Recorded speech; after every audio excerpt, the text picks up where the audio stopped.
Para entrevistar o Procurador-Geral da República, Cláudio Fonteles, nós convidamos Kennedy Alencar, repórter especial do jornal Folha de São Paulo, Márcio Chaer, diretor da revista e do site Consultor Jurídico, a jornalista Daniela Cristóvão, que também é advogada e mestra em Direito pela Universidade de São Paulo, Maria Lima, coordenadora de política da sucursal de Brasília do jornal o Globo, Fausto Macedo, repórter de política do jornal O Estado de São Paulo, e Rogério Arantes, cientista político e chefe do Departamento de Política da Pontifícia Universidade Católica de São Paulo, autor do livro Ministério Público e Política no Brasil. O Roda Viva, como você sabe, é transmitido para todos os para todos os estados brasileiros e também para Brasília. Se você quiser participar do programa, o telefone é o 0 operadora 11 252 6525, o fax 0 operadora 11 3874 3454 e o endereço eletrônico do programa rodaviva@tvcultura.com.br. Boa noite, doutor Cláudio. Boa noite. Queria começar pelo seguinte, se a gente fizer uma lista aqui das ações do Ministério Público, pode ser que alguém chegue à conclusão de que há digamos assim, um comportamento errático. E eu vou justificar. Ação contra o seu próprio subprocurador, contra o plantio da soja transgênica, contra a contribuição dos aposentados, contra os bingos nos estados, contra os privilégios dos juízes, contra as classificações de inafiançáveis para certos itens do Estatuto do Desarmamento, como, por exemplo, o porte de arma e o disparo de arma de fogo. A favor, e aí não é uma ação, mas uma posição do senhor, a favor do controle externo para o Ministério Público e contra a lei da mordaça. Se a gente dividisse o mundo como antigamente ele era dividido, em esquerda e direita, tem coisa que é de esquerda, tem coisa que é de direita nessa lista.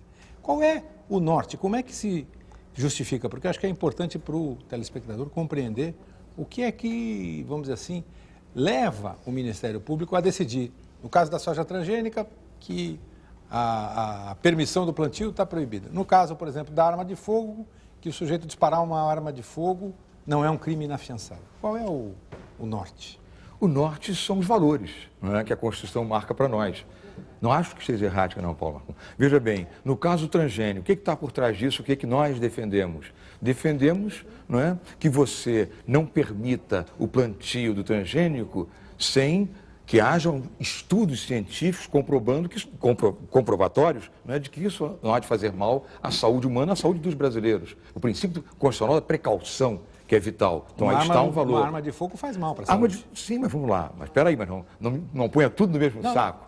Eu acho que é só para entender qual é a mecânica. É uma provocação, mas veja bem, o fato de portar uma arma, né, de uma maneira ilegal, portar a arma de maneira ilegal, você não pode equiparar isto aí a delitos inafiançáveis como a prática do terrorismo, por exemplo. Aí está em jogo outro princípio constitucional. Qual é esse princípio constitucional? O princípio da proporcionalidade. Então não pode tratar igualmente, tornar inafiançáveis, não é, um crime hediondo, o crime de terrorismo, o tráfico internacional de drogas, o mesmo tráfico local de drogas em grandes proporções, com a situação de portar, ainda que ilegalmente, uma arma de fogo. Então, veja bem, eu não questionei como inconstitucional toda a lei do desarmamento. Eu só questionei 2 incisos em homenagem ao princípio da proporcionalidade. Eu acho que nós temos bem claro isso.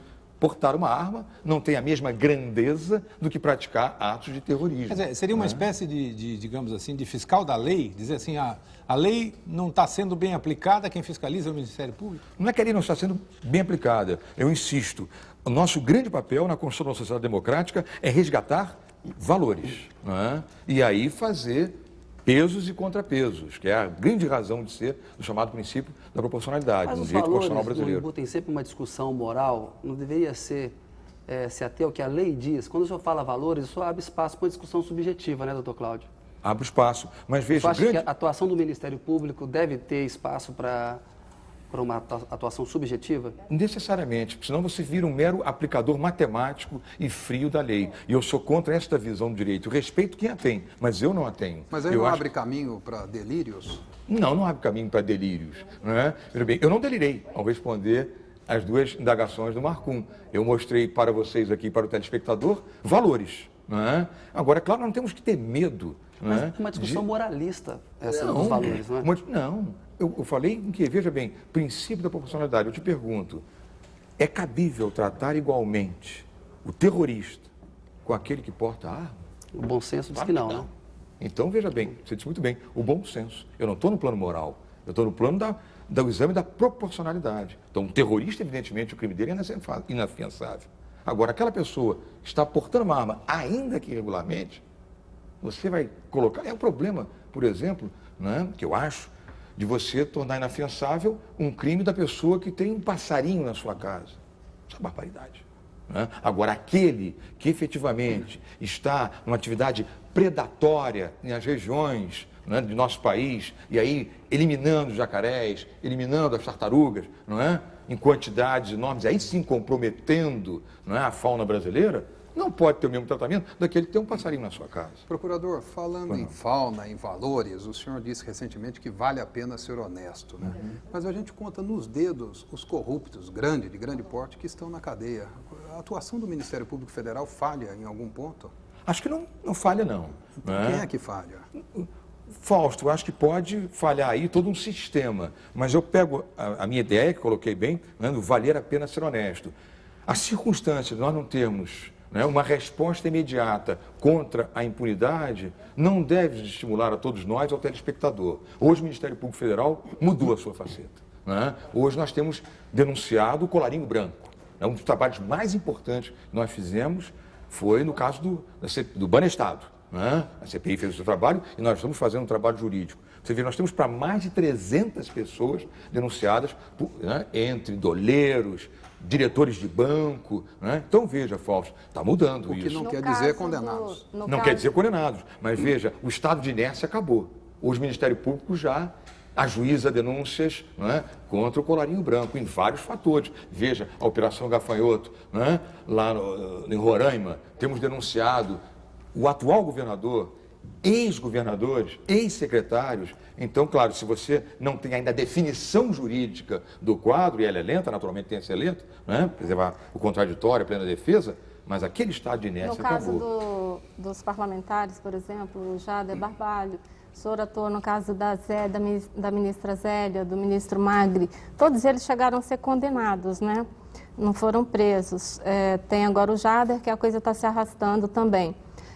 Isso confirma a tese que o senhor mesmo disse, que no Brasil é preciso acabar com a lei dos 3 P's, que é a prostituta, o preto e o pobre é que vão para a cadeia? Isso era o professor Cláudio Fragoso, maravilhoso professor de direito penal, que tinha essa frase, né? O direito penal brasileiro não pode se voltar contra 3 P's. A frase é dele, eu acho fundamental, né? Que o direito penal não pode ser preconceituoso. O preto, o pobre e a prostituta. O direito penal é de ser igual para todos. Né? E nessa linha nós fizemos isso. A ministra Zélia está condenada a 13 anos de reclusão, recorrendo para o Tribunal Regional Federal em Brasília.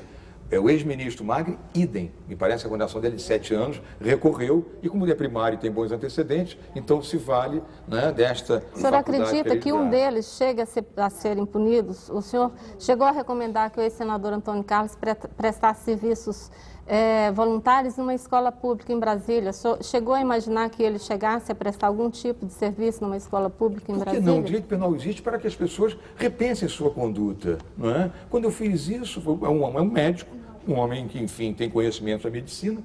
Isso foi um caso de um delito de pequena monta, que a gente pode fazer esse tipo de proposta. Eu fiz uma proposta totalmente razoável, que a pessoa se dirigisse a uma escola pública e ali dissesse a sua experiência. Porque, veja bem, só um instantinho, veja bem, quer dizer, a gente tem que utilizar nessa campo de menor intensidade, né, do crime, dessas medidas para que a pessoa repense o seu agir. O direito penal, a grande função do direito penal não é botar pela cadeia, por botar pela cadeia, que isso não resolve, mas é dar um basta, um parar aquela maneira de agir para que a pessoa reflua ou reflita no seu comportamento. A grande razão de ser do direito penal é isso, quer dizer, resgate de valores, né, e um repensar a conduta daquele que delinque. O senhor... Doutor Cláudio, o senhor menciona muito a questão do direito penal, mas se olharmos pelo ângulo da improbidade administrativa, o Ministério Público também nos últimos 15 anos tem desenvolvido uma série de ações na Justiça.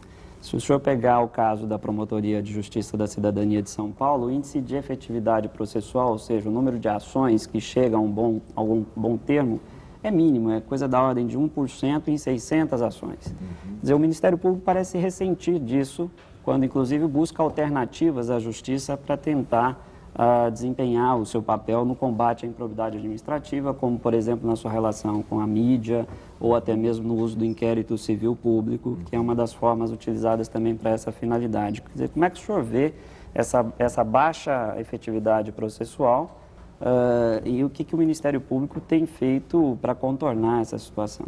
Aí eu acho o seguinte, aí nós entramos na reflexão sobre, né, o sistema judicial do país. Eu acho que a grande reforma do Poder Judiciário, ela não está... Da Constituição está bem, você pode refletir e modificar aqui e ali. Agora, ela passa, a meu juízo, por dois grandes vetores. Primeiro, as faculdades de direito estão formando que tipo de profissional?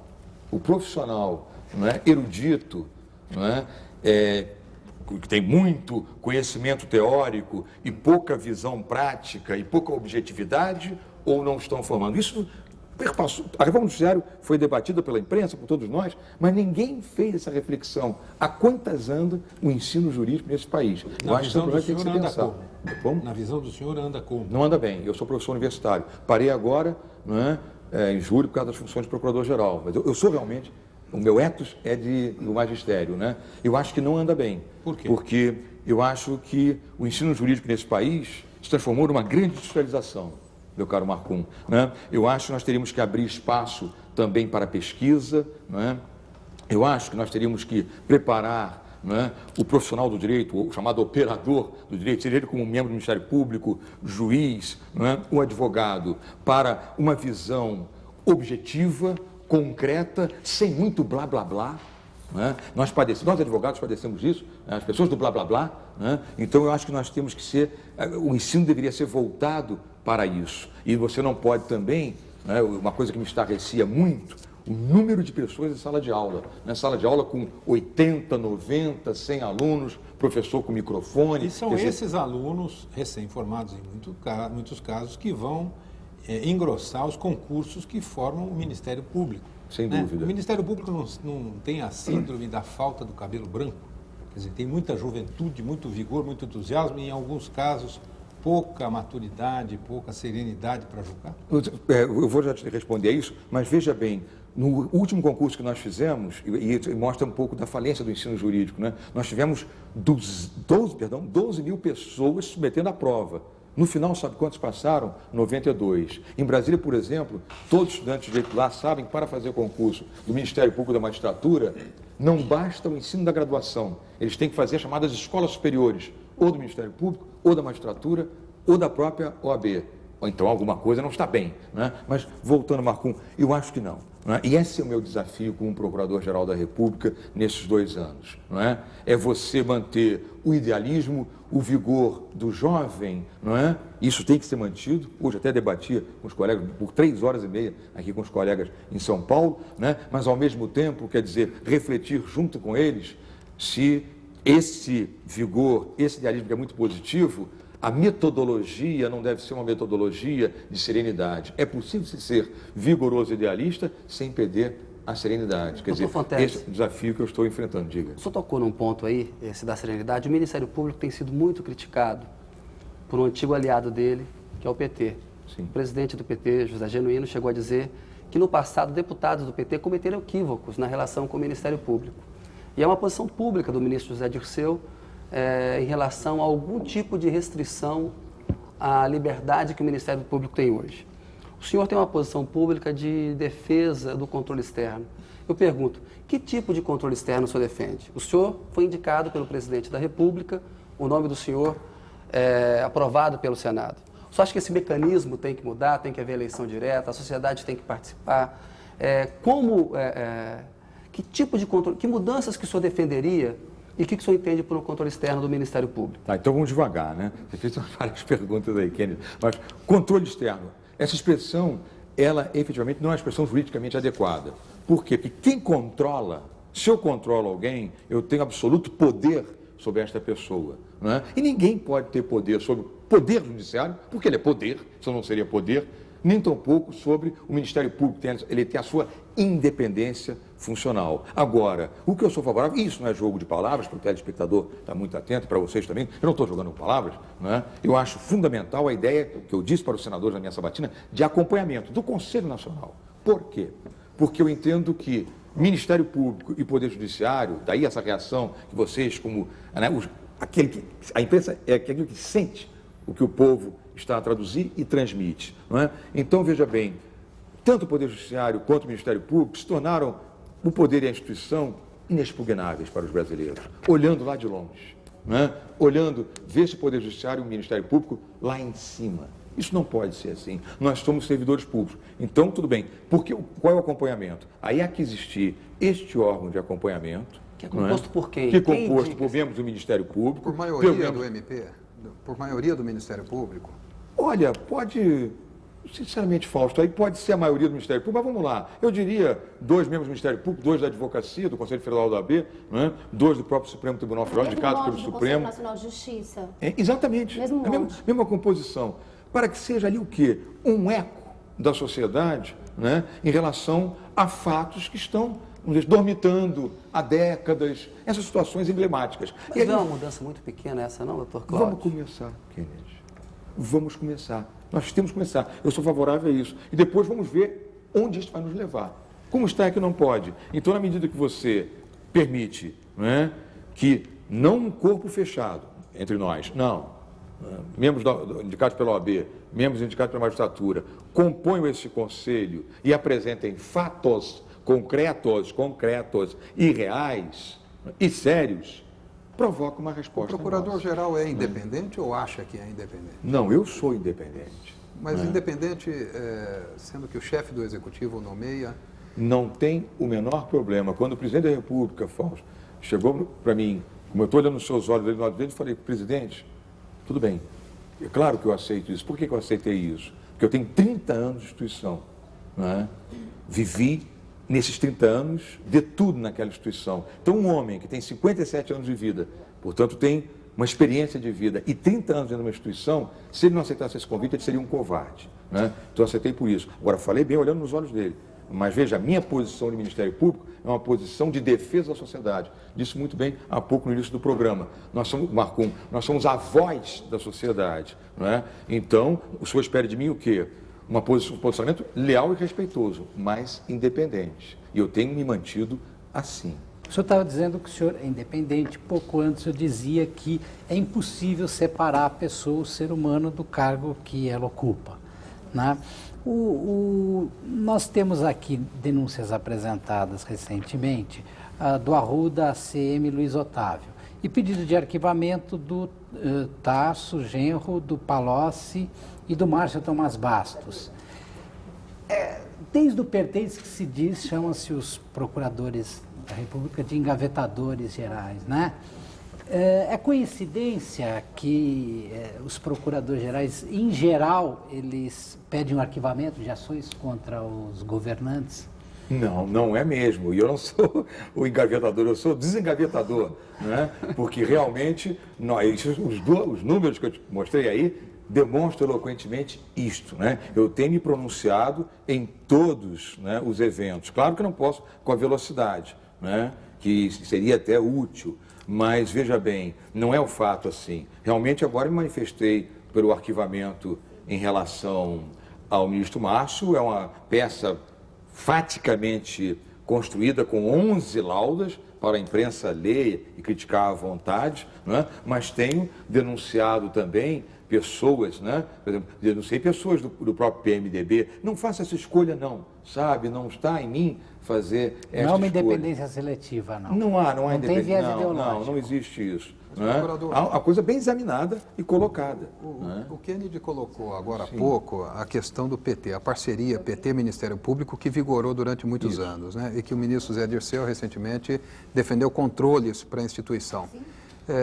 O que garante que o MP hoje também não está em parceria com algum grupo político? Tá, foi boa pergunta, Fausto, até me dá para voltar ao tema do Kennedy, eu não respondi. Né? E eu discordo aí, respeitando, nós sempre digo na democracia, nós divergimos e tal, mas eu discordo profundamente da colocação do ministro Zé Dirceu.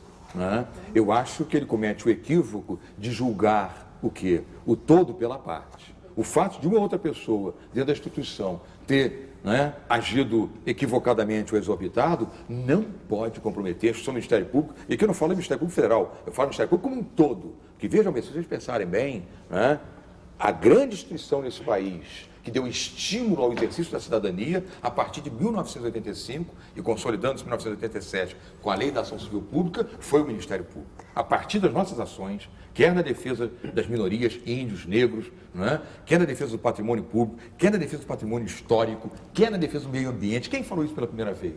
Alguma ONG? Não.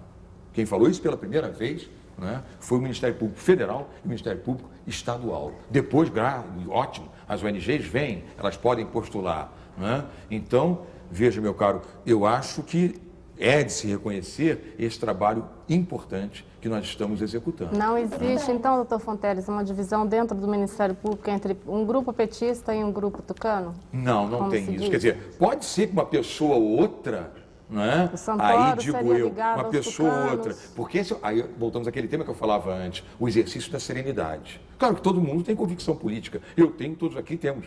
Não é? Agora, você como profissional do Ministério Público e defensor da sociedade, dos valores maiores que não tem coloração política, você tem que saber e ter a competência de separar o jogo do trigo, ter o seu equilíbrio institucional. senhor Né? disse Agora, que pode queria ser que uma ser- pessoa ou outra não compreenda ainda bem isso, ou não tenha compreendido até hoje. Mas há poucos mecanismos para agora brecar essa isto não pessoa. compromete a instituição. Hein, doutor Fonteles? Pois não? Há poucos mecanismos para brecar essa pessoa. Ou seja, em alguns casos, o procurador-geral pode tomar atitude, né, ou a instância superior, mas em outros casos, o procurador toma a decisão, seja ela motivada por que questão, mesmo que essa decisão não seja correta, o mal já está feito, não está? Mas veja bem, se a decisão que o procurador, né, vamos dizer assim, motivado por uma coloração política, toma, a pessoa que se sente ofendida com isso dispõe do Poder Judiciário para questionar, Marco.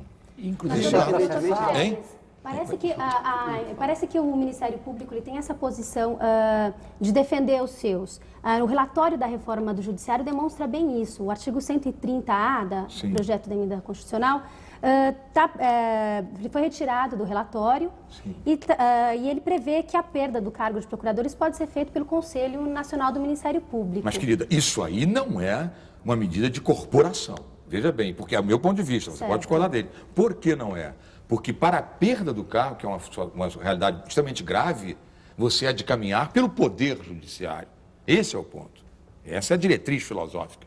Para que alguém perca o seu cargo, há um poder que há de decidir isso, e não um conselho. Mas mesmo na Corregedoria-Geral da República, é muito difícil você ter procedimentos contra procuradores. Opa, nós temos, dentro eu não do posso Judiciário. dizer aqui, porque são sigilosos, mas eu posso garantir que com o doutor Wagner Gonçalves, atual corregedor do Ministério Público Federal, há vários procedimentos. Mas ele mesmo já declarou que é complicado. Não, Que não tem meios legais para investigar os próprios colegas. Ele deixou claro Daniele isso Fausto, eu perante o jornal da concordo, própria Associação e eu dos Procuradores. concordo, né, que efetivamente a nossa lei complementar 75/93, e eu estou inteiramente de acordo com meu colega Wagner Gonçalves, não é, ela necessita de um reexame nessa perspectiva. Por quê?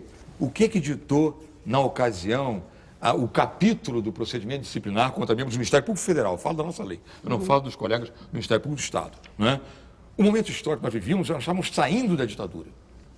Então, o grupo de procuradores que refletiu sobre este capítulo, e eu faço meia-culpa, dentre eles eu me incluo, com medo, não é, de não ter nenhuma garantia e de ser submetido a um juízo meramente subjetivo, realmente armou uma legislação de difícil sanção disciplinar. Agora, concordo inteiramente com Se a você. aliança entre os procuradores, num certo momento, e o PT é fato, e acho que qualquer jornalista sabe bem isso, há uma aliança mais frequente e talvez mais preocupante que eu testemunhei mais de uma vez, que é a aliança entre os procuradores e a mídia. Eu não vou citar o nome, evidentemente, da pessoa envolvida, mas já participei de mais de uma entrevista coletiva de procuradores estaduais em que os jornalistas, e eu fiz isso mais de uma vez, é que diziam, epa, mas o senhor não está indo depressa demais, o senhor não está pré-julgando, o senhor não está dizendo que o político fulano de tal cometeu um crime quando as indicações ainda não estão comprovadas. Quer dizer, isso não é complicado? Isso. Eu não estou defendendo a lei da mordaça, longe de mim. Eu sei. Isso é extremamente complicado. Excelente pergunta, Marcum, que me dá a chance de mostrar ao telespectador e a todos qual é a minha postura como procurador-geral. Né? Eu tenho sustentado para os meus colegas o quê? Um procedimento que, a meu juízo, não está adequado. Que é no momento investigatório, quando você está a coletar dados, portanto, você não tem nada formado na sua mente, você não sabe ainda se vai acusar criminalmente alguém ou não vai, se você vai ajuizar uma ação de improbidade ou uma ação civil pública contra alguém ou não vai. Não é? Nessa fase preparatória, você convoque mídia, ou você declare a mídia com quem você vai ouvir, o que você vai fazer amanhã. Isto, a meu juízo, é uma atitude equivocada. Mas isso agora, ficou conhecido como lei da mordaça. Ficou conhecido como lei da mordaça? Não. Você Não, impedir peraí. que os procuradores forneçam Kennedy, já tinha uma lei da mordaça. Deixa eu só completar. durante as investigações. Peraí. Não, deixa eu só completar. Isso é basicamente a lei da mordaça. Não, a lei da mordaça é proibida. Eu não poderia estar aqui na lei. Em vigor a lei da mordaça, eu não poderia estar hoje aqui. Não, mas ela se Dialogando refere com vocês. apenas no mérito de casos sob investigação. Não é exatamente nos casos sob investigação, não. Leiam o texto legal com cautela e vocês vão ver que aquilo ali dá margem para o controle. Proibição de entrevistas. Claro. É isso. Claro. Agora, Da liberdade de... pera, só fechar. Agora, eu faço a denúncia, não é? Ou emito um parecer ou num mandado de segurança. Aquele ato é um ato processual. Aí ele se torna público. E se tornando público, claro, a mídia tem que ter acesso, tem que debater, tem que o direito de criticar, e eu tenho o direito de me defender, como meus colegas o têm.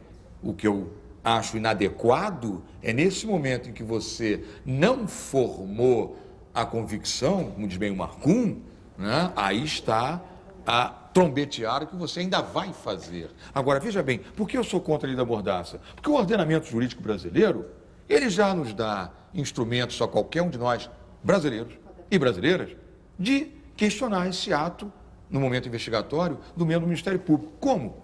Se sentir ofendido na sua honra, Marcum, pelo campo penal, nos crimes de injúria, difamação e calúnia, não é?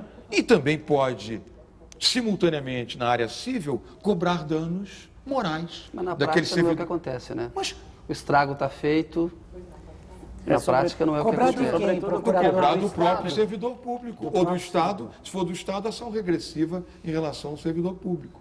Correto? Agora, você não precisa criar mordaça. O ordenamento jurídico já defende. Doutor Fonteles, a isenção. no A caso questão é que da... essas coisas ganham a opinião pública na forma de escândalo, e aí você tem toda a razão, quer dizer, talvez não dê para corrigir o estrago feito. E pelo que eu entendi da proposta do senhor, o senhor acha que deve haver uma certa limitação nessa relação com a mídia. De modo que não seria um erro denominar essa discussão de lei da mordaça, quer dizer, não é mero uso retórico de uma expressão que mais atrapalha uma discussão que é necessária, que é com relação aos limites da atuação dessa instituição. Não seria o caso de, portanto, superar esse estágio em que nos encontramos, em que definimos como mordaça, então não é possível nem discuti-lo? Não, eu acho que é necessário. Esse ponto é importante, a relação, né, vocês colocam bem, do Ministério Público com a mídia. Né? Agora, qual é esse tipo de relação? É isso que eu faço aqui agora. É o que eu disse com muita clareza para os senadores e para esse país. Né? Quem fala, isso é importante que fique claro, quem fala pelo Ministério Público Federal, nesse período, até 1º de julho de 2005, chama-se Cláudio Fonteles. Agora, procurador... Só para Nisso aí o senhor tem... Só para concluir. Um procurador da República, um procurador, ele pode falar num caso, mas está falando em nome dele. O senhor tem sido atropelado pelo doutor Santoro? Vocês têm algum problema? O senhor disse que ele nunca foi seu amigo lá na Procuradoria. Mas também nunca foi meu inimigo. E sempre discutiram, divergiram em alguns pontos. Há uma disputa entre o subprocurador-geral e o procurador-geral dentro do Ministério Público? Não. O que há é o seguinte, eu estou velando pelo quê? Aí, por um princípio que deve ser muito caro a todos nós, né, que é o princípio do promotor natural. Há dois princípios, dentre tantos, fundamentais na Constituição para que se consolide o Estado Democrático de Direito. O princípio do juiz natural e o princípio do promotor natural. O que vem a ser esses dois princípios? Vem a ser o seguinte, todo brasileiro, toda brasileira há de saber que, quando há um fato em que ele poderá sofrer uma acusação e depois um julgamento, a pessoa que vai acusá-lo, Ministério Público, a pessoa que vai julgar o juiz, para aquele caso, está definida não ao sabor do instante ou por critérios subjetivos, mas a pessoa está definida por critérios precedentemente postos ao fato e por questões puramente objetivas. O que se passou com o colega Santoro é que ele, não tendo atribuições para atuar, porque ele é subprocurador-geral da República. Um subprocurador-geral da República só contempla questões criminais de pessoas que têm o que nós chamamos, telespectador, de prerrogativa de função. Vale dizer, governadores de Estado, no caso do STJ, conselheiros do Tribunal de Contas. Então, o que ele fez foi atuar em relação a pessoas, Carlos Cachoeira e seu Valdomiro, que é um servidor público sem prerrogativa de função, quando não poderia fazê-lo. Isso há de ser cometido aos colegas procuradores da República. Procurador, então, é diferente, então. Política? eu não sei por que ele fez isso. O senhor discordou, Agora, o senhor repreendeu, né? Não sabe mesmo? não sei mesmo. Não é? A pergunta tem que ser dirigida a ele. O senhor não a disse mim, que ele foi não é? infiel à Agora, instituição veja naquele bem, momento só um que minutinho, ele o foi. que eu sei é que eu vou defender e defenderei sempre o princípio do voto natural. Por quê? Isso eu sofri muito fortemente na minha carne. Porque na época da ditadura, né, feitos que eu fazia eram, naquela ocasião, tinha um famoso aprovo, não eram aprovados, né, eram jogados na cesta do lixo. Eu sequer era comunicado disso. Mas aqui em São Paulo, a prefeita Marta Suplicy, na Sim. posse do Procurador-Geral de Justiça aqui de São Sim. Paulo, ela criticou duramente o promotor natural inexperiente, que, na visão dela, acaba promovendo abusos. Mas você não, é o que eu disse antes, Fausto, você não pode comprometer uma instituição por uma, discordo da prefeita, por uma ação isolada de um colega ou de outro. Aí é que está o equívoco. Essa instituição deu muito mais à sociedade brasileira do que nós brasileiros temos que perder a mania, não é, de pegar o fato isolado e, a partir dele, destruirmos aquilo que estamos O senhor é a favor que, para ingressar na instituição, o estudante de direito, o bacharel, tenha que exercer durante 3 anos a advocacia para, então, entrar nos quadros do Ministério Público? O senhor é a favor Eu disso? acho o seguinte, eu acho que deve ser feito, não é? Como é feita na nossa lei. Ou seja, que agora o nosso Conselho mudou até a orientação e marcou o quê? Que você, para fazer o nosso concurso, estamos abrindo um agora, o nosso Conselho Superior se reúne amanhã, não é? Para abrir um concurso. No momento da inscrição, você apresente os seus 2 anos de prática forense. Não é? Como eu disse antes, você não pode prescindir do idealismo e do ardor de um jovem. O que você tem que saber, e ter a sabedoria, não é de, mantendo esse jovem com idealismo e ardoroso, não é, ensinar a ele métodos do equilíbrio, né, e da ponderação no desempenho do seu mistério. O senhor acabou de falar na prerrogativa de função e está passando, né? Passou pela Comissão de Justiça do Senado, inclusive para ex-autoridades, inclusive em matéria de improbidade. Então o trabalho do Ministério Público vai ficar praticamente... Acho que é conveniente explicar para o leigo, para o telespectador, o que é o isso foro significa. privilegiado. Sim. Quer dizer, eles têm direito a um foro privilegiado. Terão direito, Terão inclusive direito. Hoje a lei ex-autoridades. já diz que eles têm uma lei que diz que eles já, ex-autoridades, inclusive ex-presidente, Hoje o que é o seguinte, eles têm não direito é? a fórum Não, No mas o final do Supremo governo cassou Fernando, no essa final do decisão. governo Fernando Henrique, no finalzinho, pra- no apagar pra das crime de luzes do improbidade. governo Fernando Henrique, né, o Parlamento aprovou uma alteração no Código de Processo Penal, no artigo 84. O Supremo já tinha decidido nessa direção, né? Não. Colocando 2 parágrafos, parágrafo primeiro e parágrafo segundo, dizendo o quê?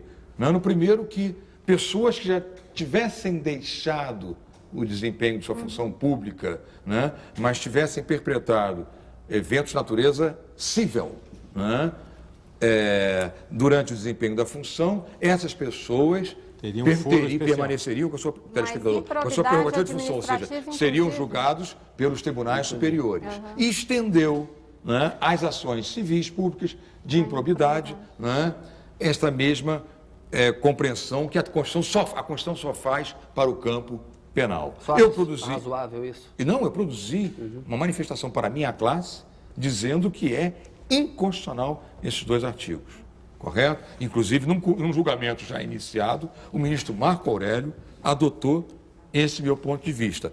O julgamento foi interrompido por um voto de vista do ministro Sepúlveda Pertence, que tem um adin sobre isto. Eu continuo entendendo, não é, que é profundamente inconstitucional. Mas vai virar equivocado. constitucional Agora, perfeito, Fausto.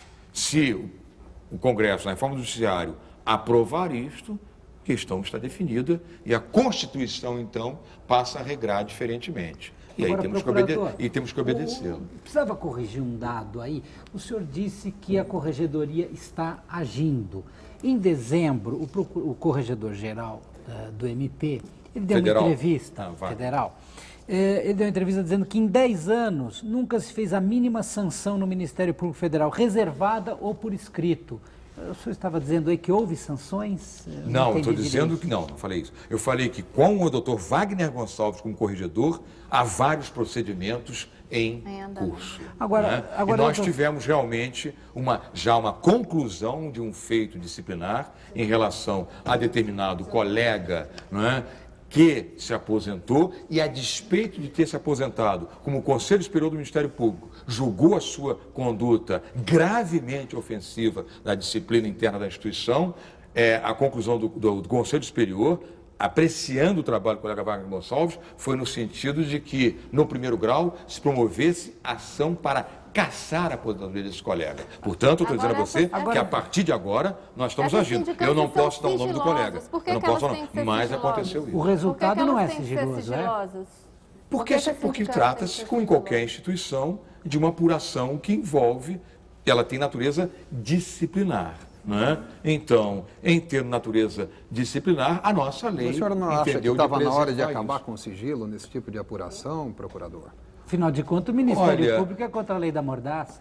Contra ali, mas as coisas são diferentes, né? As coisas aí são diferentes, quer dizer, aí você está ainda no plano disciplinar, interno, e o controle, o judiciário pode controlar essa decisão nossa, né? Então, portanto, é uma instância ainda de preparação, define, mas não é uma instância judiciária, é uma instância interna, né? Que conclui de uma maneira. Agora, doutor Fuentes, com Então, todo por o isso respeito... é que eu acho que não dá para fazer a similitude. Com todo o respeito Sim. pelos procuradores da República, que eu acho que estão, alguns deles, acho que deviam ficar até na classe dos heróis, né? Diante da coragem que eles têm para enfrentar poder econômico, poder político e tudo mais.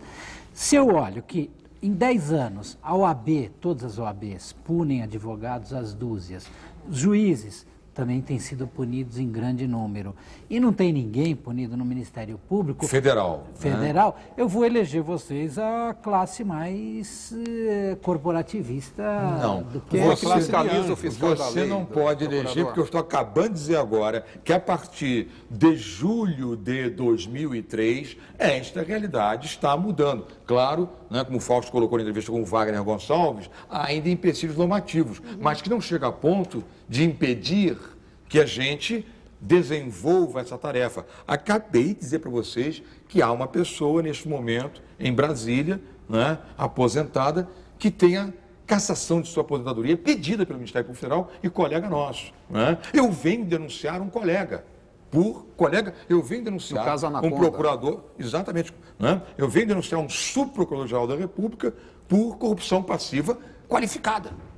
Né? Quer dizer, então, você não pode nos dar essa pecha. Eu denunciei o próprio colega, para usar o jargão, a expressão, nós estamos efetivamente, telespectador, cortando na própria carne. Queria mudar um pouco o assunto do programa e começar essa mudança contando uma piada que eu estou aqui há horas tentando lembrar da exata, e o senhor certamente vai saber. Não é sobre o fazer a desempenho correção. do Vasco, não. Não.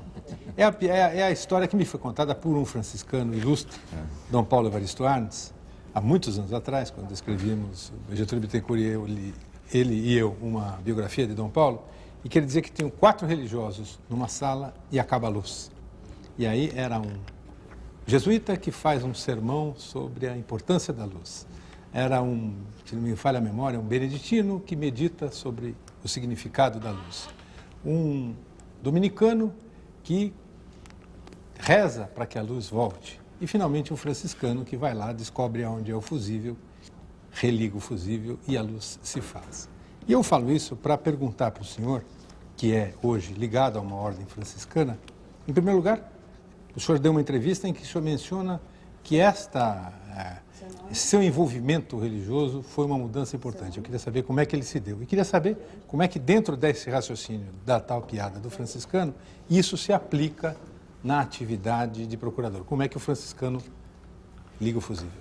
Perfeita a sua história, né? E marca bem, né, a opção franciscana. Porque São Francisco de Assis, nos seus momentos finais da vida, né, e coerente com a frase que ele colocou durante a sua vida, que a conversão dele não é uma coisa, um passe mágico, assim, plipt, não, a famosa metanoia, em grego, a conversão, que é paulatina, né, e assim tem que ser. Ele dizia uma frase sensacional, ele dizia assim, tanto mais sabe o homem e a mulher, quanto mais fazem. né? E ao morrer, tendo esse homem já modificado a humanidade, né? Ele chega e diz assim: meus irmãos, ainda pouco fizemos. O que fez o franciscano na sua história? Ao invés de teorizar, ele fez. Ele ligou a tomada, né? E fez-se a luz, né? Bem na linha franciscana, né? E a minha opção, você pergunta por quê, não é? Por que e como? Porque em todas as entrevistas aparece que isso foi uma revelação para o senhor, que mudou sua vida. Não foi uma mágica. Realmente, isso aí é minha mulher, né? Ângela, que é minha amada, eterna e companheira de choros e risos, não é? Ela é fundamental nisso. E um padre, grande amigo meu, o padre Gustavo de Jardim, que já morreu, né? Que era uma figura maravilhosa, me conquistou por um momento assim interessante. Eu sempre fui muito cético, muito racionalista, meu pai também o era, né? E Ângela insistia: não, esse cara você vai gostar desse padre e tal.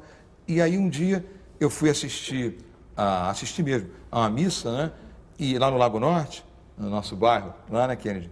E ele dizia, um sábado à tarde, dizia: chega até a janela, eu olhei para o céu, não há estrelas no céu? Eu falei: não, claro que há, padre. Fiquei meio assim: claro que há. Mas vocês não podem vê-la? Não, não podemos vê-la, porque a luz agora não nos permite vê-la, mas elas estão lá, estão lá. Assim é o Deus amor, ele está aqui agora, só que esses olhos não podem vê-lo. Então, a partir desse impacto que eu sofri, Marcum, né? E como desde pequeno eu sempre me envolvi muito com as pessoas humildes, Deus me deu tanto, né? Que eu comecei isso foi crescendo em mim, né? Esse lado espiritual. Eu acho que é muito importante a gente cultivar o lado espiritual. A humanidade está sofrendo muito, está matando muito. Há tanta violência no mundo e no nosso Brasil, aqui em São Paulo agora, quem me ouve, quem me vê, né? Mas se nós cultivássemos seriamente um pouquinho o lado espiritual, não importa o seu caminho, se evangélico, eu sou católico, se judeu, não me importa. Importa que a gente abra um pouquinho, transcenda, saiba transcender. Agora, procurador, né? Eu acho que seria muito melhor isso. Muito bonito essas palavras, tudo. E reais. Agora, o direito é uma ciência, tem suas regras, suas tecnicalidades. Na questão do aborto, em que o Pertence Discussão não apresentou um voto, mas uma homilia, né? Me parece que o senhor citou mais a Bíblia do que a Constituição. Quer dizer, uma questão em que se vai se tratar de um direito, de uma coisa tão importante que rege a vida de tantas pessoas. E que se relacionava com o nascimento de crianças com anencefalia. Exatamente, a anomalia, não tinha jeito e tudo. E o senhor, assim como do Vasco aí e do Francisco Canônico, o senhor puxou a sardinha para o seu lado. Quer dizer, o lado pessoal prevaleceu sobre o lado técnico? Não, pode ir. Veja bem, nós não podemos ter momento na Suprema Corte, não é? Pessoas absolutamente técnicas e absolutamente frias, Márcio. Isso não é possível, eu não vejo o direito como uma cirurgia. O direito não é uma cirurgia. O direito, dizia Carlos Cócio, não é? É conduta, a teoria ecológica do direito, é conduta, interferência intersubjetiva, quer dizer, é o grande comportar-se humano. Eu não fugi das regras jurídicas. Eu disse o quê? Eu peguei e construí o quê? E o direito tem, no momento na Suprema Corte, tem que fazer a enorme reflexão sobre os valores. Eu procurei mostrar o quê? Que uma pessoa devidamente informada, não é? Ainda que ela saiba que no ventre, a mulher saiba que no ventre há um ser defeituoso, não é? Mas naquele instante ali, da gestação toda, a mulher e o homem, quantas vezes, né, meus filhos, eu não beijei o ventre da minha mulher. E na minha época, a medicina não podia me dizer se Flávia, Fernanda, Claudinha morreu e Gabriel, meus 4 filhos, né, que estavam no ventre de Ângela, eram defeituosos ou não. Eu não sabia dizer isso naquela época. Mas espera, deixa eu concluir. A criança nasceria morta, como nasceu. Mas não importa. O que importa é que na gestação flua e passe o amor. Ainda que tenha nascido por 1 segundo, por 1 minuto. Eu sei que o tema é bonito, mas eu não estou fazendo aí a técnica pela técnica. Eu estou me valendo do direito à vida, que é um direito que a Constituição consagra, só para concluir, né? Que é um direito que a Constituição consagra, e colocando a minha diretriz jurídica, mas insada, sem a menor dúvida, diretriz do senhor de uma contrária ao aborto da mulher. Sem dúvida alguma, né? Ali, porque eu tenho experiências reais e concretas. Em Brasília, por exemplo, teve uma criança nessa situação que viveu 7 anos. O próprio pai e a mãe quiseram isso. Doutor Cláudio, me desculpe discordar democraticamente do senhor. Claro. O senhor, uma posição do senhor agora é uma posição que volta ao começo do programa. Ela não tem nada de jurídica, ela é muito pouco jurídica. O senhor fez uma defesa religiosa ao analisar uma questão de aborto. O senhor já imaginou o que aquela mulher vai sofrer durante o período de gestação, sabendo que aquela criança vai ter? Ela tem o direito de decidir se ela quer ter aquela criança. E o senhor, aí eu acho que é perigoso, a gente podia voltar para o começo do programa, porque, assim, é claro, todo respeito à religião do senhor, de uma maneira... Agora, quando o senhor fala que a sua atuação é movida por valores, e num julgamento desse, o senhor tem um componente religioso tão forte, isso é perigoso no Estado democrático de direito laico. Mas, Kennedy, e suponhamos que um julgador não tenha, né, e respeitemos o julgador, ele é contra qualquer tipo de religião. Ao julgar, esse julgador também, meu caro Márcio, está jogando ali todo o seu ser. Mas o julgador, procurador... Ele não está fazendo uma defesa religiosa, você fez uma defesa religiosa do parecer. Procurador. Claro que o componente religioso está sendo presente nessa minha maneira, como estará o do julgador, que é agnóstico, que ele não crê em ninguém. Para o juiz, o que não está nos autos não está no mundo. É um velho jargão que adianta uma consideração religiosa. Não é por aí. Aí não tem adequação essa máxima, o que não está nos autos não está no mundo. Você tem inteira razão. Mas aí o que eu faço? Aí eu reflito sobre o direito à vida. E, evidentemente, o corpo de juristas do Supremo Tribunal Federal acolherá ou não acolherá. O senhor recorre a uma argumentação jurídica para justificar uma convicção religiosa do senhor. Mas isso não é não questionável, doutor Cláudio? Não vejo como questionável, porque você também não me responde da seguinte maneira. E aquele magistrado absolutamente agnóstico. Ele não vai chegar e ele não vai chegar e cortar isto. Salvo se ele, por exemplo, estiver discutindo o direito de uma pessoa ter religião ou não. Não estamos discutindo. Não, eu digo o seguinte, o agnóstico só poderia causar algum problema se a discussão fosse, por exemplo, como está sendo na França hoje em dia, o direito de os muçulmanos utilizarem os véus. O véu. Né? Né? Dizer, mas que nesse caso do aborto em si, o que se discute, eu não sou jurista, é a questão do poder de deliberação que a pessoa tem sobre o seu próprio corpo contra a teoria que diz que este poder não pertence às pessoas, mas sim a Deus. Não, eu não fui por aí. Veja bem, eu não fui por aí. E vocês entendam bem, está, né, bem claro aí, gravado. Eu falei o quê? Que no momento que há uma gestação, há uma vida. A vida existe. Ali há vida. Mas ali há vida. Só um instantinho, eu dou a palavra já. Né? Então, em havendo vida ali, o amor flui. E o que eu quero é o seguinte, é não interromper o fluir do amor. É isto. Mas se a medicina dá mecanismos para que você tenha certeza de que aquela vida não vai mais existir, pareceres técnicos referentes a isso, por que o direito ele vai ser contra aos avanços da medicina, aos avanços da sociedade? Só que a medicina não vai ter nunca a palavra final. Eu acabei de dizer a você, numa situação exatamente como essa, em Brasília, uma criatura, um ser humano, viveu 7 anos. Pela medicina, ela talvez não... Mas em que condições viveu? Numa situação mas e o direito? Realmente mas se o direito não corresponde aos anseios da sociedade, ele fica estanque. Perde a sua razão de ser. Se o direito não corresponde, não evolui com a sociedade, não corresponde aos anseios da sociedade. Mas que sociedade você quer? Uma sociedade... Aí que está. Sim, né? uma sociedade você quer uma que respeite sociedade a vida. hedonista, em que todos nós somos formados para a cultura do bem-estar, né? E da alegria perenes, ou uma sociedade em que se diga que, olha, há que se sofrer. Mas o contraponto da defesa religiosa não tem que ser o hedonismo. Talvez essa atitude agnóstica ela tenha mais a ver com o Estado democrático de direito e o Estado laico, uma separação entre religião e Estado, do que uma posição religiosa, doutor. Mas não tem. Aí eu não estou comprometendo, porque eu volto a insistir com você, eu não estou comprometendo minha maneira de ser entre a separação que há de existir sempre, né, entre o Estado laico e a religião. Doutor Cláudio, né? Esse debate certamente seria mais de um programa. Eu queria voltar a falar. Só um pouquinho. Veja que a beleza do debate.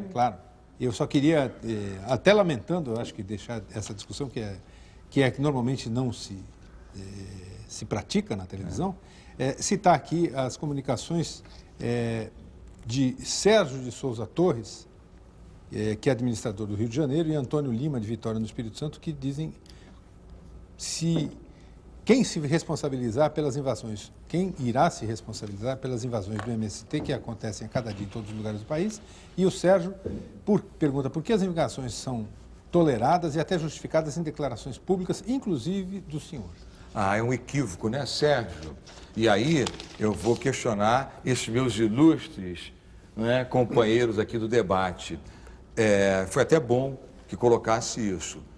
Absolutamente contra todo e qualquer ato de violência. Condenável tanto o fazendeiro, né, que interrompe o tráfego de uma estrada para impedir que servidores do INCRA adentrem, pela lei, adentrem a sua fazenda para ver se obedece ou não aos critérios de produtividade e aí fundamentar um decreto de desapropriação ou não, condenável, como condenável as atitudes do movimento sem terra, não é? De violência a invadir prédios públicos, não é? Mas e a ocupação de áreas improdutivas? O senhor é contra? Esse aqui é o ponto e espero que amanhã a imprensa brasileira não venha dizer que o procurador está convocando, não é isso. Veja bem, mas a imprensa registrou essa declaração do senhor. Mas a minha declaração, com a máxima vênia, usando o linguajar jurídico, e aí porque o Sérgio coloca isso, né, foi produzida sem o devido exame de um contexto. Eu não estou fugindo e querendo justificar. Eu parto do seguinte: vamos refletir sobre o quê? Sobre o conceito constitucional de função social da propriedade. E o que eu disse? É muito bom que estamos na televisão, porque aí sai toda a minha ideia. Eu peguei uma situação, não é, caracterizadamente de excepcionalidade, e aí foi visto como de normalidade. Esse é o ponto, Marco. Né? Esse é o ponto.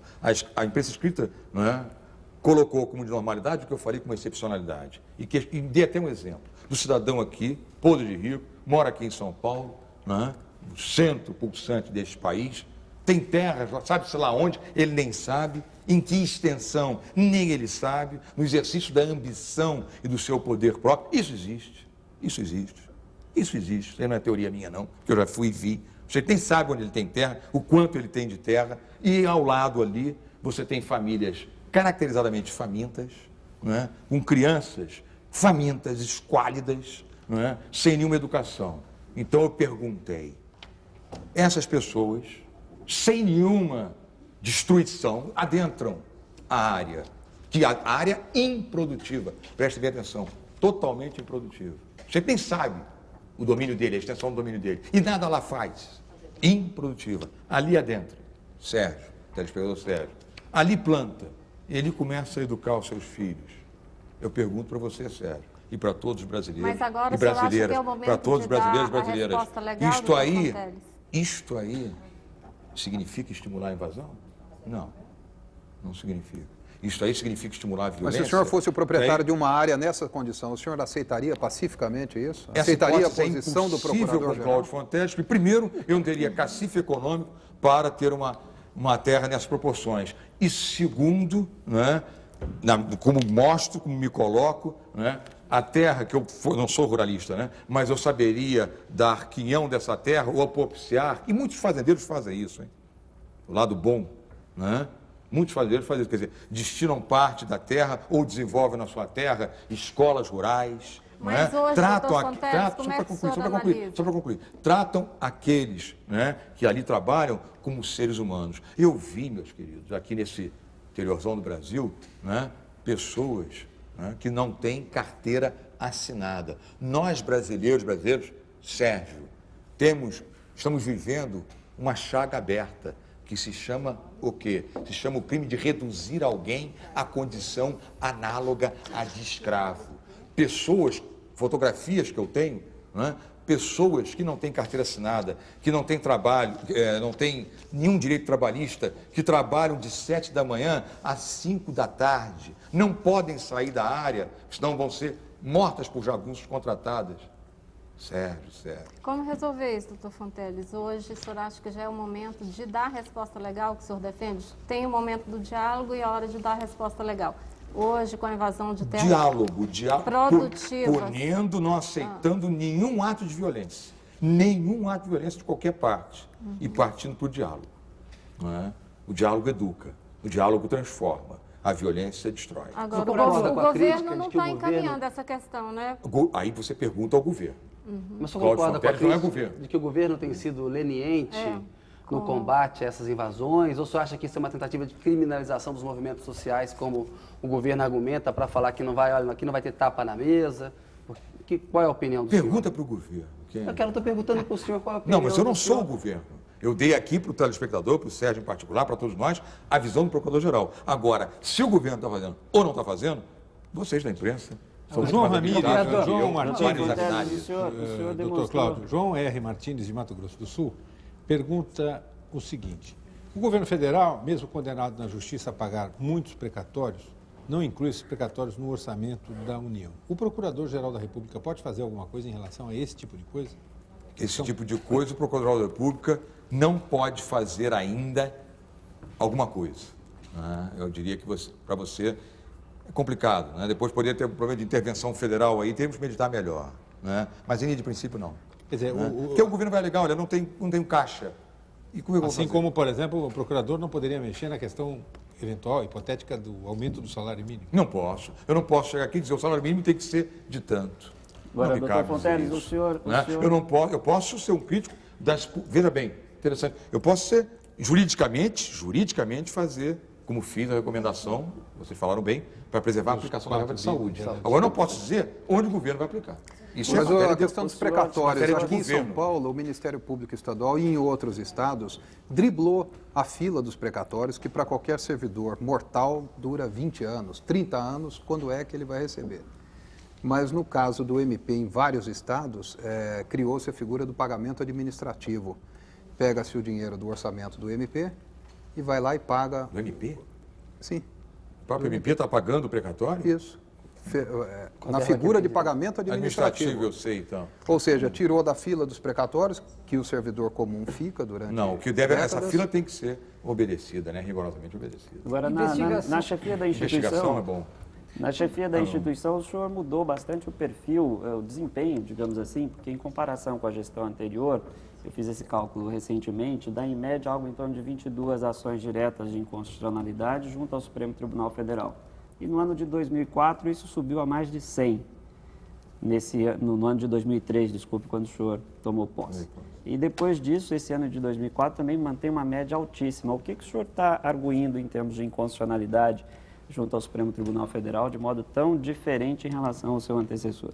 Eu não gosto de comparação, né? Mas eu tenho a minha postura. Por exemplo, a moralidade, né, que no serviço público, contratações sem concurso público. Isso estadual, infesta isso é vários legislação estados. estadual ou federal? Legislação estadual e federal.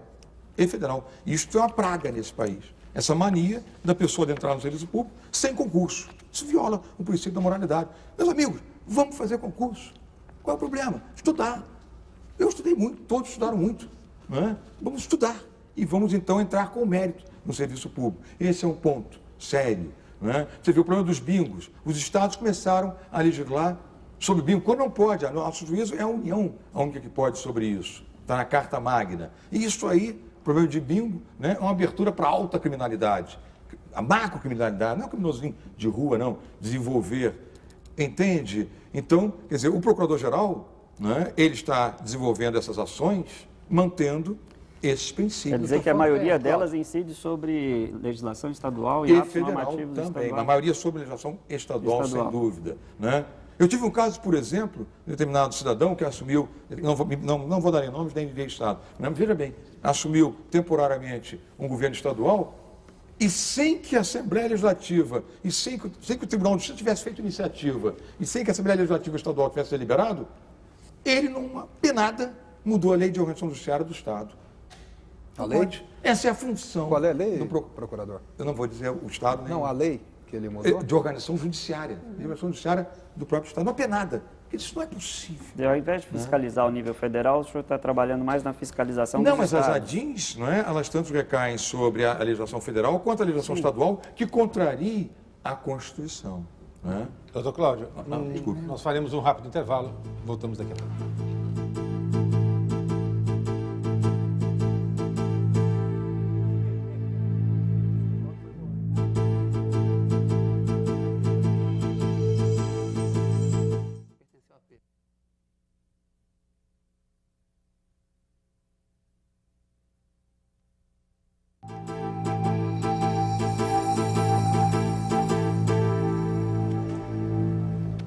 Estamos de volta com Roda Viva esta noite, entrevistando o Dr. Cláudio Fonteles, Procurador-Geral da República. Dr. Cláudio, o senhor tomou posse falando que a prioridade era combater o crime organizado. Nós estamos vencendo essa guerra?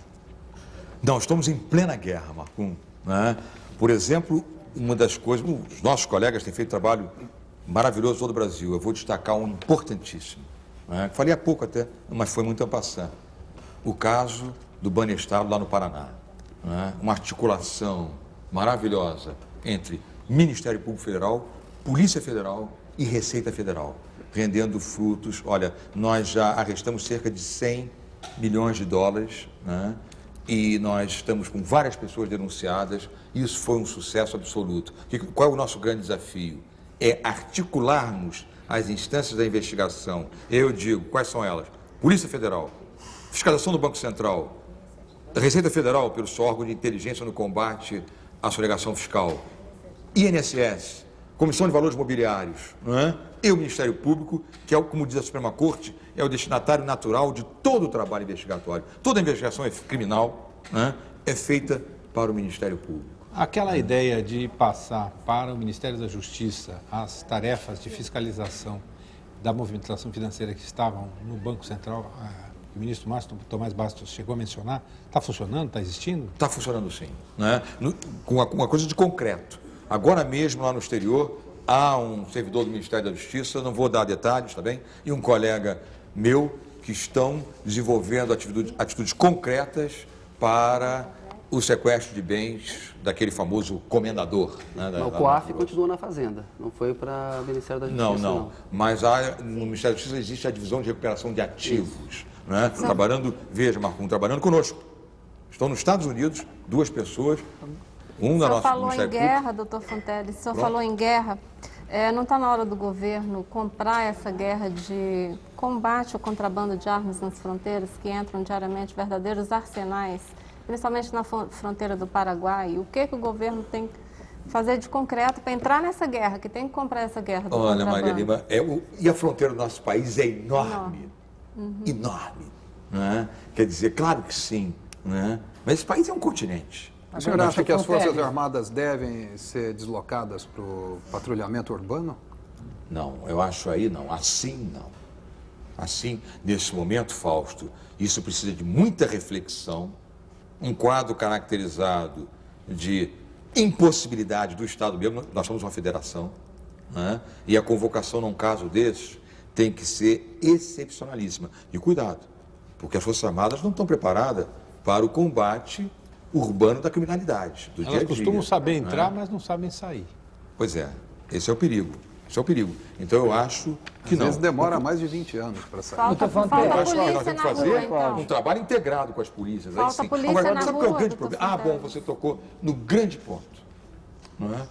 A Por polícia que não está polícia preocupada nesse mais país? em multar Minha pergunta é os essa, carros por que do polícia nesse país não é vista? Não é vista. Você anda pelas ruas de qualquer cidade brasileira, você não vê policial. Mas Agora em mas Brasília, tem muito policial na quem deve rua, saber disso? Porque no multando. Lago Norte, episodicamente, aconteceram sequestros relâmpagos e a imprensa colocou como sendo o bairro com o maior sequestro relâmpago no Brasil, apareceram policiais militares. Já não estão mais lá.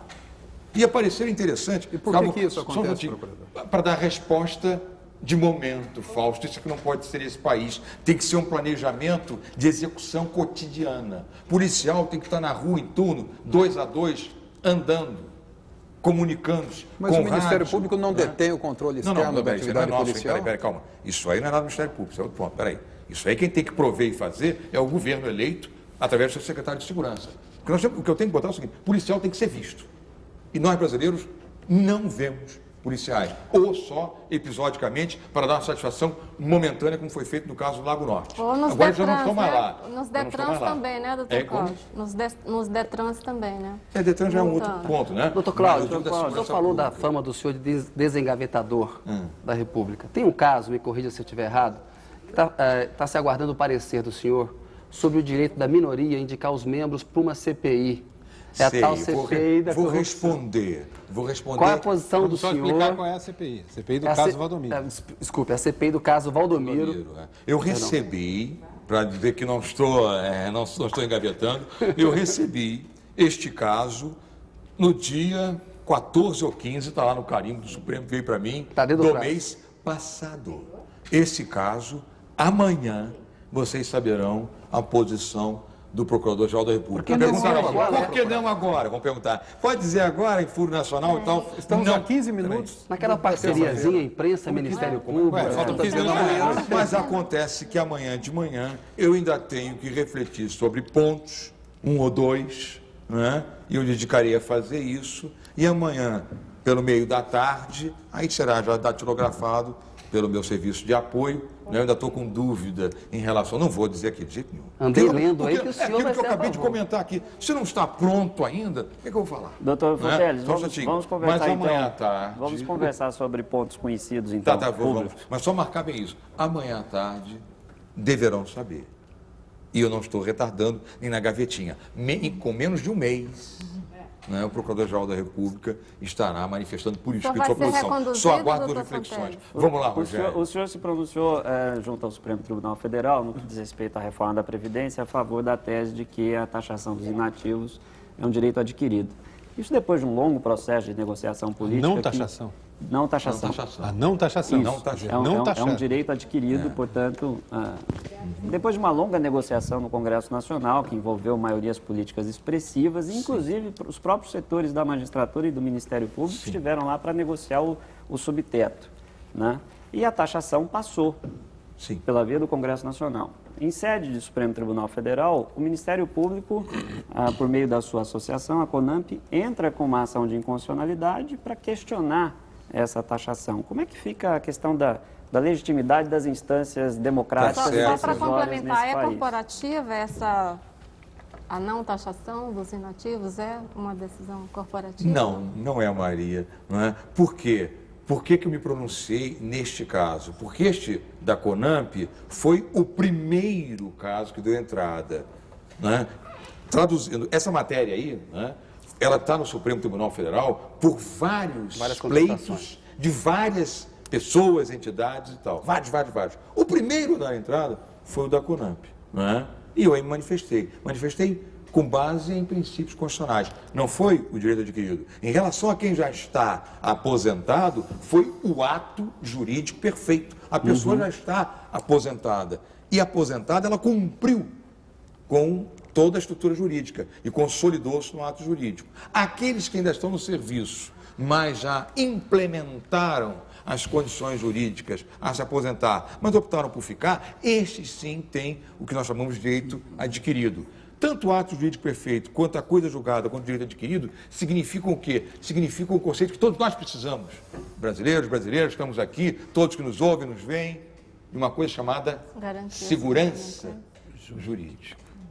É essa a visão, aqui Isso a grosso resvala modo, no a grosso privilégio, modo, procurador. do Procurador-Geral. Mas não resvala no privilégio, nesses casos, a segurança jurídica? eu Mas acho como fundamentada? resvala? Mas pera, Fausto, como é que resvala num privilégio se a pessoa trabalhou anos a fio? Não teria um outro Seguiu um benefício pra procedimento gozar. normativo durante todo o tempo que trabalhou. Complementou tudo, completou tudo. E consolidou um ato jurídico que, por tal razão, é perfeito. Essa é a base da reforma da Previdência. É uma briga feia que o senhor vai O Alckmin comprar disse que o com país dinheiro, quer. né? Essa é a visão do Procurador-Geral, que o Supremo pode repelir. Está no papel dele. Doutor Agora, Fonteles. é meu papel, não é? Apresentar a minha diretriz Doutor Fonteles. de convencimento, só para concluir, né? Do que seja segurança jurídica dentro desses 3 princípios fundamentais. Ato jurídico perfeito. Na coisa julgada, metáfora religiosa, tem muito seja feita a vossa vontade e pouco venha a nós o vosso reino nessa Eu não decisão estou, do vejam governo. que quem provoca nos assuntos religiosos é o Marco. Não sou eu. Portanto, não sou eu, eu estou fazendo a visão, Marco, estritamente jurídica. Você que já puxou. Doutor Fonteles, Foi a inspiração de o outros caras. senhor foi apoiado por 68% dos membros do Ministério Público Federal aí na feição de uma lista tríplice no ano passado pela Associação Nacional dos Procuradores da República. E o seu nome foi indicado. O presidente Lula, apesar de não ter a obrigatoriedade de pegar o nome dessa lista, ele pegou o seu nome. Eu gostaria de saber do senhor, se o senhor acha que é interessante que essa obrigatoriedade para o Ministério Público da União passe na eventual reforma do Judiciário E outra coisa também, o senhor está visitando aí todos os ministérios públicos, né? Federais, né? Federais, isso. Colega. Parece que já fez mais de 15 visitas. Isso. Hoje estava reunido com os membros do Ministério Público Federal aqui de São Paulo. Queria saber se várias reivindicações devem ter chegado até o senhor. Quero saber se existe uma estratégia no Legislativo do Ministério Público para ser levada no âmbito legislativo para defender os interesses da classe, da instituição. Sim, claro. Daniela, legal. Uma das minhas tristezas, né, na reforma do Poder Judiciário foi ver um ponto não atendido. Né? Na escolha do Procurador-Geral, que é o que você nos pede a reflexão, nós tivemos 3 pontos. 2 atendidos e um terceiro não. O que tivemos atendido? Tivemos atendido o ponto que diz que o Procurador-Geral ou a Procuradora-Geral da República saia do Ministério Público Federal. Né? Isso é importante, eu digo até por uma pertinência temática e não pelos outros ramos do Ministério Público Militar, do Trabalho e do Distrito Federal. Né? Esse ponto 1 conseguimos. Outro ponto, uma só recondução, fundamental para a democracia. Por quê? Porque se eu me sento naquela cadeira, contemplo a enormidade, né, e digo, daqui posso ficar 2, 4, 6, 8, 10, 12 anos, vai vir um estado de inércia e ausência de independência, Fausto. O senhor disse que não quer ser Peraí, só minha reconduzido. frustração e tristeza, o telespectador terceiro ponto. saber e depois vocês me questionarem. Eu não consegui que a classe fosse ouvida. Meu caro telespectador, o único Ministério Público que a classe não pode fazer a lista tríplice e entregar ao presidente da República é o nosso Ministério Público Federal. Todos os outros Ministérios Públicos, dos estados, o militar, o do trabalho do Distrito Federal, defende a lista fazem tríplice? a lista tríplice. Pô, não? O senhor defende a Eu lista defendo a tríplice? lista tríplice. Os procuradores vital. defendem? Eu defendo. Como? Os procuradores defendem? Sim, doutor? isso é uma luta histórica nossa. Certo. Um parênteses, doutor Cláudio, um parênteses importante. Terminado o mandato do senhor como procurador, o senhor pensa em fazer política partidária? Tem filiação partidária? Nunca. Disse 3 vezes para o Brasil todo. Nunca. Está descartado do... Absolutamente descartado. E a recondução? E a recondução, Não, a doutor recondução Fonteles? também. Isso é Também decidido não? por Cláudio Fonteles e Ângela Fonteles, um homem e mulher, que vivem juntos há mais de 30 anos. Já decidiram que Cláudio Fonteles não continua mais que 2 Doutor anos. Fonteles. Eu abri mão de muitas coisas, Fausto, na vida, e com consciência. Esse é um momento para mim. Mas esse não é um momento de que se perpetue. Né? Eu tenho outras coisas muito importantes a fazer, só para concluir, a fazer nesta vida. Né? Mas E por que essa continuarei ojeriza depois, política 1º de julho de partidária? 2005, se Deus quiser. O Como? senhor transmitiu aí uma sensação de uma certa ojeriza política partidária. O senhor falou, tem que ter mais policial na rua, uma avaliação Mas mais não de confunde político. policial com político. Não, mas uma avaliação Secretário mais de Estado. política do que jurídica, doutor Não, Cláudio. veja bem. Não. Eu acho o seguinte, porque aí destruiria tudo isso que vocês mostraram aí, né? Uma pessoa que busca ideais, se envolve numa contemplação, né? Num ir além. Se eu chegasse agora aqui e olhasse para todos os telespectadores e dissesse, ou mais tarde, agora não, né? O Fonteles saiu senador, Vota saiu em mim. deputado. Quer dizer, não, isso aí, ó, então eu teria feito desse programa uma enorme mentira. O prefeito É uma de... estratégia política. Não necessariamente. Não é possível, Kennedy. Quer dizer, a minha vocação não é a vocação político-partidária. A minha vocação é isso, de lutar por valores diante do Poder Doutor Judiciário. Cláudio, o prefeito de Itapira, aqui de São Paulo, Itapira? Barros Munhoz, Barros Munhoz, foi candidato a governador do estado, inclusive, foi deputado, diz o seguinte: para abrir um inquérito civil, os promotores têm autonomia. Para arquivar, tem que submeter ao Conselho Superior do Ministério Público, no caso do estado de São Paulo. Se o senhor não acha um absurdo a instituição se preservar contra os erros do promotor e não permitir que a sociedade se previna também contra esses mesmos erros? Não, prefeito, veja bem, ele abre, né, segundo a sua ciência e consciência, aí, no caso dele arquivar, né, isso aí, na nossa área federal, isso é encaminhada a uma Câmara temática, meio ambiente, índio, tudo. Eu não vejo aí, a Câmara até está controlando. Na área criminal, por exemplo, né, quando eu fazia parte da Câmara Criminal, qual foi a minha orientação? Quando há uma representação para que se processe alguém e o colega procurador entenda de arquivar aquela representação que foi feita, a nossa orientação é para que ele desse imediata ciência à pessoa que o provocou. Para quê? Para que essa pessoa, tendo um controle do ato daquele membro do Ministério Público, recorresse à Câmara. Agora, são controles internos, né? Aí então o prefeito dirá, não, mas e aí não pode haver uma corporação, não é uma jogada de corporação? Aí, prefeito, é que eu chamo a baila o quê? O Conselho Nacional Então, do quem é Ministério que fiscaliza Público, o fiscal da lei, O Conselho procurador? Nacional, composto não só prefeito e Fausto, por membros do Ministério Público. Por isso é que eu defendo o Conselho não só composto por membros do Ministério Público, Agora, no mas caso da também da investigação- OAB e da magistratura. Eu acho que com isso, prefeito, a gente busca o equilíbrio. Vamos tentar experimentar. E sociedade civil? O senhor não Doutor admite a sociedade Ponteles, civil, olha, não? nós Vamos, recebemos... Sim, não, mas sabe OAB. por quê? Aí, Kennedy... Não, OAB... É meio OAB. jurídico, é uma representação de fora do meio jurídico. Mas, de forma... De preferência, dois Aí jornalistas. o problema é lá, Dois aí os jornalistas. jornalistas querem ir para lá. Para que ele seja Olha, efetivamente tem que tornar externo, uma né, coisa, doutor Cláudio? Kennedy, uma coisa monstruosa com 20, 30 pessoas, é ir para nada. Márcio, É ir para nada. Né? Nós recebemos hoje diversas sugestões de perguntas da CONAMP, de servidores do Ministério Público, inclusive do Ministério Público Estadual.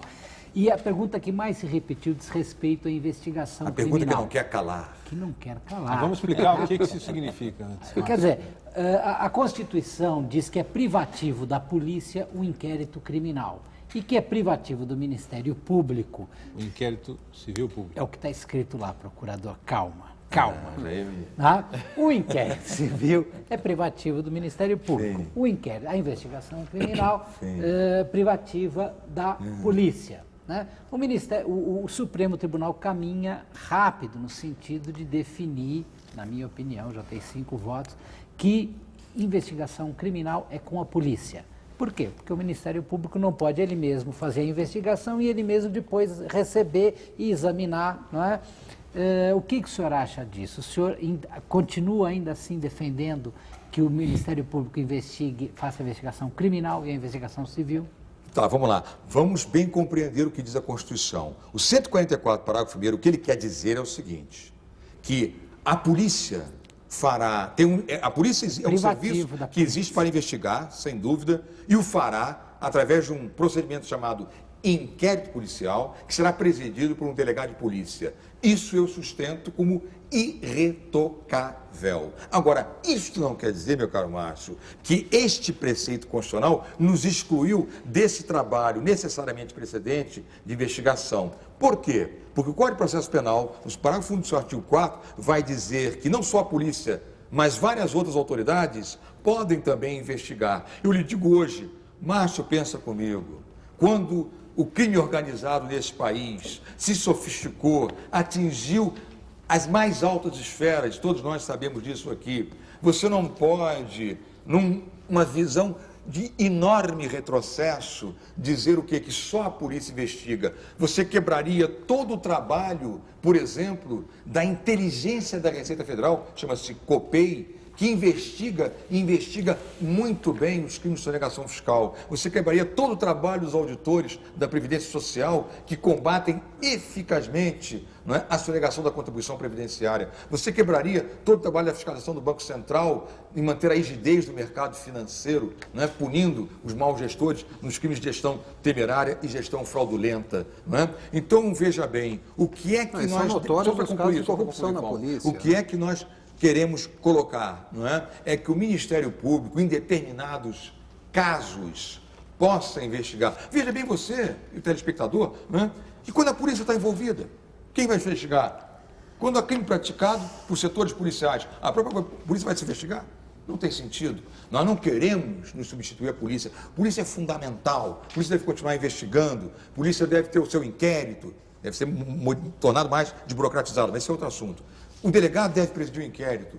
Agora, o Ministério Público, Márcio, em determinados casos, não pode se excluir da tarefa investigatória. E o Supremo Tribunal Federal, excepcionais ministros que lá estão, não é, já sinalizam que evoluem nesse sentido. E essa é a beleza do ser humano. Mas já está 5 votos a 0, né? Já está 5 votos a 0 contra a investigação do Ministério Público. Mas isso não está acabado. E esse é que é a grande... Como diz o ministro Marco Aurélio muito bem, não é? E proclama muito bem. Ele diz, eu não tenho vergonha, e nem eu também, de repensar um tema. E essa é que é a beleza do ser humano. Não está fechada a questão. Você ainda tem esperança? Eu tenho a esperança. A esperança não morre, não é a última que morre. A esperança não morre nunca. Né? Eu diria que, como São Paulo, esperar contra toda esperança. Queria agradecer a entrevista do senhor e desejar boa sorte no período que resta para essa função. Tenho certeza que a sociedade brasileira tem que ficar de olho no Ministério Público. Perfeito. Porque se ele é a voz da sociedade, essa voz tem que ser bem emitida. Tá certo. Agradeço aos nossos entrevistadores, a você que está em casa, e nós voltaremos na próxima segunda-feira com mais um Roda Viva. Uma ótima semana e até lá.